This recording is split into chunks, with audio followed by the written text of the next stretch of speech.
Baptism பத்தி நம்ம எல்லாருக்குமே நிறைய விஷயங்கள் தெரியும்.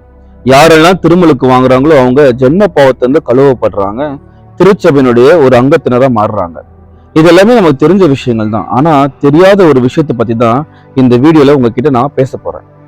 என்ன ஸ்பெஷலான விஷயம்னு பார்க்கும் பொழுது, நம்ம எப்பெல்லாம் பேப்டிசம் வாங்குறோமோ நாம ட்ரினிட்டி கூட, அதாவது தமத்திருத்துவத்து கூட இணைகிறோம். அதை நம்ம யாருக்குமே தெரியுது கிடையாது. எப்படி நாம ட்ரினிட்டி கூட இணைகிறோம்னு பார்க்கும்போது, இயேசு பேப்டிசம் வாங்கும் பொழுது வானம் பிளந்து, என் அன்பார்ந்த மகன் இவரே, இவர் பொருட்டு நான் பூரிப்படுகிறேன்னு சொல்லிட்டு தந்தை கடவுள் சொல்லியிருப்பாரு. நாம எப்பனா பேப்டிசம் வாங்குறோமோ நாம கடவுளுடைய பிள்ளையாக மறுபிறப்பு நமக்கு கிடைக்கிறது. ரெண்டாவது ரொம்ப ரொம்ப முக்கியமான விஷயம், நாம பேப்டிசம் வாங்கும் பொழுது இயேசுவோடு மகனோடு நாம ஒன்றிருக்கிறோம். அது எப்படின்னு பார்க்கும் பொழுது, ரோமருக்கு எழுதிய புத்தகத்துல 6வது அதிகாரம் 3-4 ரொம்ப அழகா சொல்லுது. திருமுழுக்கினால் கிறிஸ்து இயேசுவோடு இணைந்திருக்கும் நாம் அனைவரும் அவருடைய சாவிலும் அவரோடு இணைந்திருக்கிறோம் என்பது உங்களுக்கு தெரியாதா?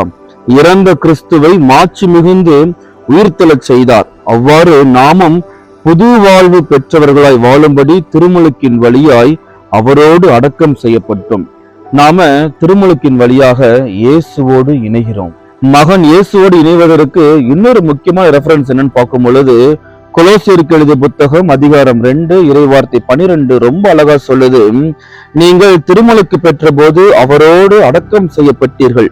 சாவிலிருந்து அவரை உயிர்த்தெழ செய்த கடவுளின் ஆற்றல் மீது கொண்டுள்ள நம்பிக்கையால் அவரோடு நீங்களும் உயிர் பெற்று எழுந்துள்ளீர்கள். நாம இயேசு எப்படி உயிர் தெழுந்தாரோ அதே மாதிரி பேப்டிசம் வழியாக இயேசுவை போல நாமளும் புது வாழ்வு பெறுகிறோம், மறுபிறப்பு அடைகிறோம். அதனால இயேசுவோடு நாமளும் இணைகிறோம். மூணாவது, நாம ஹோலி ஸ்பிரிட் தூய ஆவியரோடு எப்படி இணைகிறோம் பார்க்கும் பொழுது, பைபிள் அதுக்கு ரொம்ப அழகான ஒரு ரெஃபரன்ஸ் இருக்குது. வாசிக்கிறேன், கேளுங்க.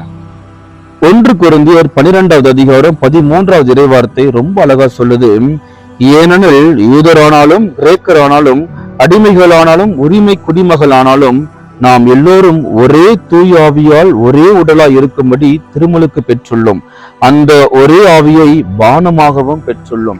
நாம தூய ஆவியை பெற்றுக்கொள்வது என்றால் அவரோடு இணைகிறோம் திருமுழுக்கின் வழியாக. இதனாலதான் பேப்டிசம் வழியா நம்ம தந்தை கடவுளுக்கு மகனாக மாறுறோம். இயேசுவோடு இணைறதுனால அவருடைய சாவில இணைக்கப்பட்டிருக்க நாம அவருடைய உயிர்ப்பிலும் நாம இணைக்கப்பட்டிருக்கிறோம். தூயாவியை பெற்றுக்கொள்வதனால நம்முடைய உடல் தூயாவை தங்கக்கூடிய ஒரு ஆலயமாக மாறுது. இதனாலதான் பேப்டிசம் ரொம்ப ரொம்ப ஒரு முக்கியமான அருட்சாதனமாக இருக்குது. சரிங்களா?